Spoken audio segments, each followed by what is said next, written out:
کہ متع کیا چیز ہے؟ بس اتنا ہی. تھوڑا سا سوال آگے بھی ہے کہ پھر کیا آپ تشریح کریں گے تو درمیان میں سوال آ جائے گا. سوال ان کا میں پڑھ دیتا ہوں. انہوں نے لکھا ہے کہ جو لوگ اس وقت عرصہ دراز سے غیر ممالک کے اندر اپنے بیوی بچوں سے دور ہیں تو کیا ان کے لیے کچھ اس قسم کی کوئی گنجائش ہے شریعت کے اندر؟ سوال ان کا یہ. اللہ اکبر. متع کے بارے میں پہلے تو یہ بات صاف ہونی چاہیے کہ وہ ہے کیا. کہ ان کے کتاب میں دیکھنے سے پتہ چلتا کہ جو اس پر لکھتے رہتے ہیں ان کا ذہن صاف نہیں. وہ جو کوئی متع کے بارے میں لکھتے ہیں وہ تو صریح زنا ہے کہ شادی شدہ عورت کرے، ایک وقت میں کئی آدمی اس سے تعلق رکھیں، ادھر ایک فارغ ہوا دوسرا اس پر سوار ہو گیا، ایسا متع بیان کرتے ہیں. جس کے بارے میں پھر سوال پیدا ہوتا ہے کہ یار اللہ کے رسول نے فتح مکہ کے بعد حجۃ الوداع تک اس زنا کو جائز رکھا. ایسی بدماشی حضور اجازت دیتے رہے. کوئی برائی چلی آ رہی حضور نہ روکیں وہ الگ بات ہے کہ ابھی حکم نہیں ہے، مگر یہاں تو اذن دیتے یہ متع جائز ہے یا نہ جائز یہ بعد میں پہلے متع سمجھ لیں تاکہ نبی علیہ السلام اور صحابہ پر جو اعتراض آئے گا کہ اتنی مدت آپ نے اجازت دی رکھی اور لوگ کرتے رہے تو خدا کے لیے اس بات کو سمجھ لیں کہ متع جو ہے بالکل نکاح ہوتا. اس میں وہ ساری شرطیں جو نکاح کی ہوتی ہیں کہ شادی شدہ سے نہیں ہو سکتا، جو عدت گزار رہی ہو اس سے نہیں ہو سکتا، ایک وقت میں ایک خاوند کی بیوی ہوگی، جب وہ ختم ہوگا تو عدت گزارنی پڑے گی. عدت میں اگر ثابت ہو جائے کہ بچہ ہے اس کے پیٹ میں تو بچہ پیدا ہونے تک انتظار کرنا ہوگا اور وہ بچہ اس آدمی کا جائز بیٹا ہوگا، وراثت میں حصہ لے گا. سارے قانون وہی اور مسلمان ہو یا اہل کتاب ہو ایسے ہی ہوگا. سارے وہ قوانین و قواعد جو نکاح بالکل نکاح ہوتا ہے. صرف فرق یہ ہے کہ دوسرا نکاح جو ہے یہ طلاق سے یا موت سے ختم ہوتا ہے. وہ نکاح جو ہوتا ہے اس میں جو مدت مقرر ہے وہی طلاق ہے. جب وہ مدت پوری ہو جاتی ہے نکاح ختم ہو. باقی سارے قاعدے قانون نکاح وارث ہوتی ہے. عاقرہ سے بھی ہو سکتا ہے. ہاں وہ عاقرہ سے بھی ہو سکتا ہے مگر اس کے لیے اس کے وارثوں سے اجازت لی جائے. اور یہ بھی ہے کہ شیعہ حضرات نے بھی خیر کھلی چھٹی دے دی. ان کی حدیثوں سے بھی یہی پتہ چلتا ہے کہ یہ اجازت صرف سفر میں تھی. جن کی بیویاں گھروں میں موجود ہیں ان کے لیے نہیں تھی.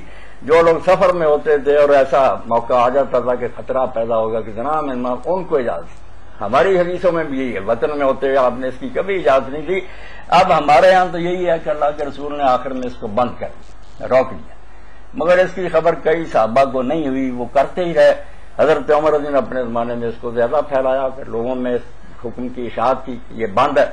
مگر اس کے باوجود بھی کئی لوگ جو تھے صحابہ میں سے وہ قائل رہے ہیں متعلق اس میں کوئی شک نہیں. اس لیے اس پر قیامت نہیں برپا کرنی چاہیے. ہم سمجھتے ہیں کہ یہ رک گیا مگر آخر ابن عباس جیسے ابن مسعود جیسے لوگ جائز سمجھتے رہے ہیں، وہ حدیثوں میں موجود ہے مناظرے کرتے رہے کہ نہیں بند ہوا.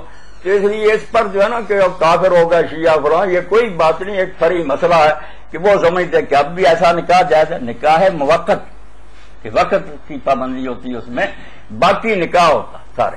اولاد جائز ہوتی ہے، وہ وارث ہوتی ہے، عدت بھی ہوتی ہے. ہمارے یہاں بڑے بڑے علماء مولوی صاحب جیسے لکھ دیتے ہیں کہ اس میں عدت ہی کوئی. بالکل غلط بات. عدت ہوتی ہے اور اس عدت میں اگر پتہ چل جائے کہ حاملہ ہے تو بچہ پیدا ہونے تک نیا نکاح نہیں کر سکتے. وہ بچہ پیدا ہوگا اس آدمی کا بیٹا لکھا جائے گا، وہ وارث ہوگا دوسرے بیٹے. اگر کسی نے متع کرنا اور اگر بدکاری کا نام متع رکھ لیا تو پھر تو اس کی اپنی حرام بدگی ہے، وہ متع نہیں. اس لیے جو رسول اللہ نے اجازت دی رکھی نا وہ ایک نکاح تھا پورا، سارے قانون تھے نکاح کے. شادی شدہ عورتوں سے نہیں ہوتا تھا، نہ وہ جو عدت میں ہوتی تھی ان سے ہوتا تھا. سارے قاعدے اس کے نکاح کے. اب جو مولانا مختلف مطلب فقہا کے مسلک بنے ہوئے ہیں تو کوئی ایسے فقیہ بھی ہیں جو اس کو جائز قرار دیتے ہیں؟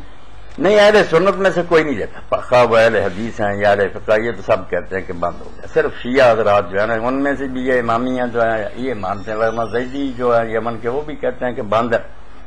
مگر اس میں آپ دیکھیں نا کہ شیخ عبدالعزیز ابن باز رحمۃ اللہ عنہ کے ساتھ جو دوسرے مفتی تھے انہوں نے کیا راستہ نکالا. بات وہی ہے، ایک چور دروازہ نکال دیا جس پر صالح حسین جیسے بیچارے روئے بھی کہ کیا کر رہے، وہی متع نام اور رکھ لیا. تو شیخ نے کہا کہ دل میں رکھ کرنا کہ مہینہ ہی رکھنا پھر اس کو چھوڑ دینا، ظاہر نہ کریں.